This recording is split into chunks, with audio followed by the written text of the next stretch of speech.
Aujourd'hui dans la matinale, on va acheter des plugins, mais on va aussi en construire. Et oui, on fait pas que dépenser de l'argent dans la matinale, et c'est la 124e, voilà, on a attendu 124 épisodes pour pouvoir enfin faire quelque chose de nos 10 doigts. C'est pas beau ça? Donc cette émission du coup c'est toujours la matinale, toujours 124e épisode, et toujours sponsorisé par le magasin Thomann. Et regardez ce que Thomann m'a envoyé, et ils ont une jolie promo si vous êtes guitariste notamment. Vous achetez une Taylor, donc n'importe laquelle ici, voilà, vous achetez une de ces Taylor, et ben vous avez une petite Taylor gratuite en plus. Donc c'est soit la Baby Taylor ou la GS Mini gratuitement, voilà, du 1er novembre, c'est ça, jusqu'au 15 janvier 2024, donc vous avez le temps en plus, voilà, c'est pas un Taylor Swift, mais c'est un Taylor Gift, comme vous voyez ici, donc voilà, oui, on voit, ça s'excite un petit peu dans le chat, parce que je tourne cette matinale en direct, en fait, voilà, tous les jeudis midi, à midi et demi. Si vous n'êtes pas au courant, venez nous voir, voilà, c'est cool, donc il y a le chat, c'est pour ça que parfois je vais parler du chat, parce que c'est tourné en direct, tout simplement, cette matinale. Donc voilà, écoutez, très bien, pour cette Taylor, si vous voulez acheter une Taylor, du coup, c'est peut-être le moment ou jamais, et puis, moi, du coup, je vais passer à la première news. Et on commence donc avec les Autrichiens de Sonibel, à qui l'on doit toute une série de plugins intelligents qui font appel à de l'IA, et dont notamment un compresseur, un égaliseur, une reverb et un gate. Et bien c'est désormais au tour du DSR de faire son entrée. Alors à quoi ça sert un DSR, vous allez me dire ? Eh bien c'est un outil très utile pour les voix, car il permet d'atténuer certains phonèmes, comme les S ou les CH, d'où le nom DSR. On retire les S, du moins on les atténue dans un premier temps. C'est ce qu'on fait généralement.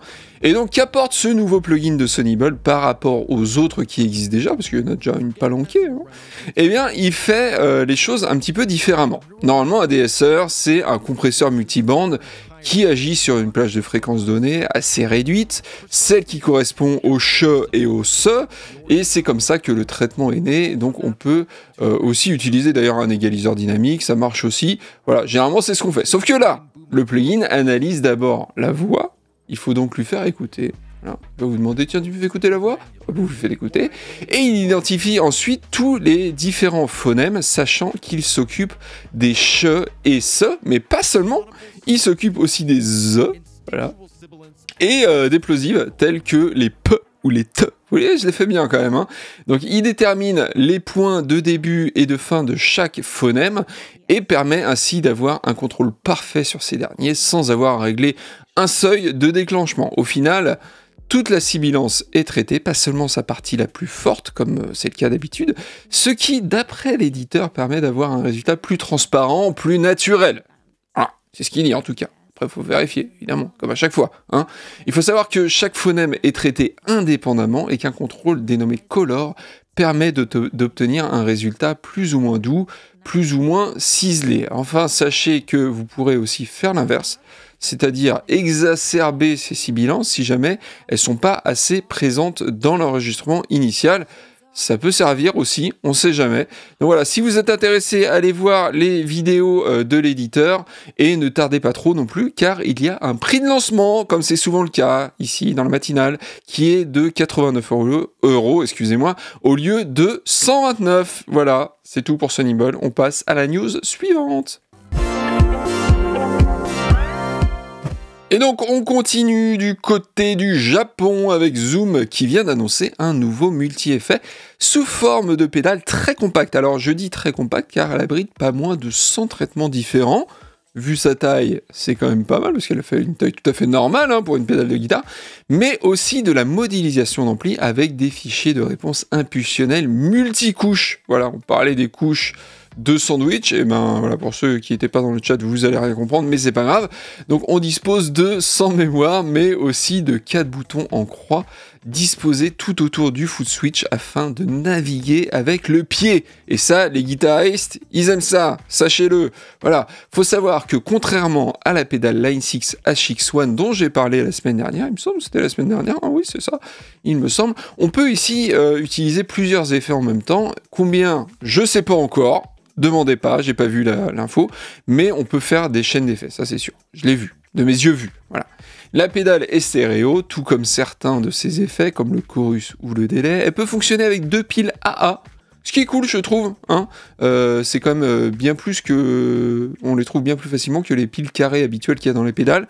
On peut en trouver aussi des rechargeables. Moi, franchement, je trouve ça beaucoup mieux. Elle peut aussi être alimentée avec un bloc secteur. Évidemment, l'écran LCD, il change de couleur suivant l'effet utilisé. Coucou Line 6, on a pris votre idée, hein, vous nous en voudrez pas. Voilà, elle était bien l'idée en même temps. Bon, on a aussi un accordeur intégré qui permet de gérer les accordages standards, mais aussi les open tunings. On a 4 encodeurs, vous avez vu sur la pédale, pour faire ces petits réglages, mais sachez qu'il existe aussi une appli mobile pour éditer ses presets et même en télécharger des nouveaux. C'est cool ça, hein, on est ensemble, là, on est des musiciens ensemble, on s'échange des sons, c'est cool. Le prix est donc plutôt doux, comme c'est souvent le cas chez Zoom, car il est de 149 €. Et vu ce que propose la pédale, je trouve que c'est vraiment pas mal comme prix. Hein. Alors, est-ce que vous aussi, vous avez eu dans votre vie de musicien des pédales Zoom? Voilà, je pense qu'on est nombreux à en avoir eu. Hein. Dites-le moi dans les commentaires, évidemment. Et puis, pendant ce temps-là, je passe à la news suivante. Et donc on continue avec Elemental Audio qui n'est non pas un plugin, mais un logiciel qui permet de fabriquer ses propres plugins et notamment ses instruments virtuels comme le Arcadia, c'est un grand piano ici qu'on voit ici, qui a été fait avec ça en fait, dont on voit donc les images actuellement. Tout est fait pour vous simplifier la vie, à savoir une interface graphique simple et quelques fonctionnalités permettant d'aller plus vite, car il faut savoir que faire un instrument virtuel, ça peut être assez laborieux. Hein, il faut capturer chaque note, chaque vélocité, il faut ensuite les assigner aux bonnes notes MIDI, aux bonnes vélocités MIDI, faut pas se tromper malgré le fait qu'il y en ait parfois des milliers, des samples, bref, ça peut être une vraie galère. Alors pour les plus flemmards, sachez qu'il est possible de glisser un échantillon et pof, ça fait des chocs à pic, ça transpose tout seul, etc. Mais pour les plus jusqu'au boutistes, on peut aussi avoir un sample qui... on peut avoir un sample pour chaque note, voire même plusieurs, afin de faire des instruments vraiment fidèles et précis. Truc sympa, quand vous faites des modifs, vous pouvez directement les voir et les entendre en temps réel dans une version preview de votre instrument. Moi, personnellement, je trouve ça très pratique. Voilà. Une fois que vous aurez fait la partie audio, vous pourrez customiser l'interface graphique et après en faire profiter tout le monde de manière gratuite ou pas. Bah oui, il est possible aussi de protéger son travail avec le service iLok. Qui connaît pas iLok ici? Je sais pas, tout le monde connaît. Donc pourquoi pas, vous pourrez même peut-être gagner de l'argent. Et oui, pour une fois que vous n'allez pas en dépenser dans la matinale, c'est formidable. Enfin si, quand même. Pour faire tout ça, il va falloir quand même s'abonner au service. C'est 140 $ par an ou 35 $ par mois. Il n'y a pas de licence perpétuelle, sachez-le. Mais sachez quand même que vos instruments resteront utilisables même si vous n'êtes plus abonné. Quand même bien ça, hein, ça sera un petit peu relou, l'inverse, ouais, ce serait pas cool. Donc est-ce que vous êtes tenté, vous, par l'aventure, de faire votre propre instrument virtuel du coup? Dites-le moi. Dites-le moi dans les commentaires si ça vous intéresse éventuellement, si vous vous lancez, puis du coup dans le chat ou dans les commentaires, vous nous direz, vous nous mettrez un petit lien, hein? Ok, allez, dernière news. Et donc on termine avec les Hollandais de FabFilter et Free de Bidehu, les chouchous de beaucoup ici, je le sais. Vous êtes beaucoup à aimer FabFilter. Moi aussi, je les aime bien. Et donc, ils viennent d'annoncer la deuxième version de leur plugin de reverb, la Pro R2. Alors, pour ceux qui ne connaissent pas la première, sachez qu'elle est relativement originale. Il y a peut-être une émission sur le channel d'Audiofanzine, je sais pas, car elle propose des réglages assez inhabituels, mais censés être plus intuitifs. Bah ouais. Hein, on sait bien que les réglages classiques d'une reverb, c'est pas forcément évident pour les débutants, et même parfois pour les plus expérimentés d'ailleurs. Donc ici, on a une approche plus musicale, avec des contrôles comme la brillance, le caractère, la distance, enfin voilà, des mots qui nous parlent un peu plus, quoi. Il y a même un contrôle espace qui permet de passer de façon naturelle d'un modèle de pièce à un autre, et de choisir de manière automatique un temps de déclin pour un résultat plus naturel. On a toujours le Decay Rate EQ qui est une sorte d'égaliseur, mais qui agit justement sur les temps de déclin des fréquences, et c'est important car c'est ce qui donne vraiment le caractère d'une reverb, sachant qu'on a aussi un égaliseur placé après l'effet, le post-EQ qu'on appelle, pour avoir un contrôle total sur le son, notamment nettoyer le haut et le bas du spectre. c'est pas mal de faire ça, vous allez voir essayer chez vous évidemment.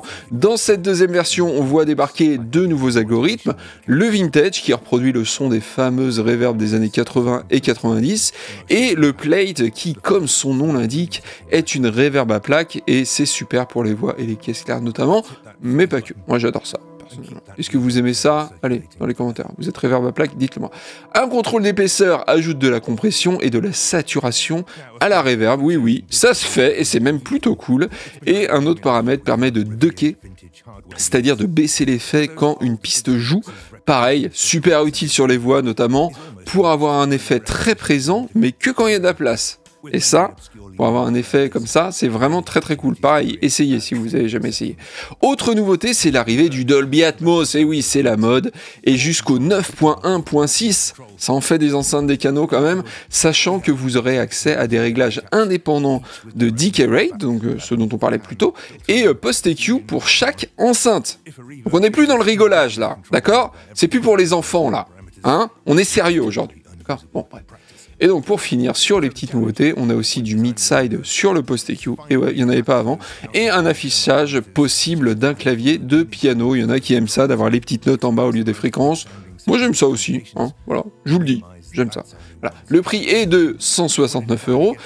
C'est toujours un peu ce prix-là, hein, FabFilter, c'est toujours dans le haut du panier niveau prix, mais comme d'hab avec FabFilter, si vous êtes déjà client, eh ben, vous aurez des réductions. Perso, le mien, je l'ai déjà acheté, je sais, c'est n'importe quoi, mais je l'ai payé 50 €. Voilà, j'ai craqué du coup. Pas mal quand même comme prix, non? Dites-le moi. Donc bah voilà, bah dites-moi si vous êtes comme moi, vous craquez facilement ou pas pour les plugins. J'avoue, c'est une maladie que j'ai, c'est comme ça. J'essaie de me guérir, j'essaye, mais c'est compliqué, surtout quand on anime une émission comme la matinale. C'est encore plus compliqué, mettez-vous à ma place, quoi.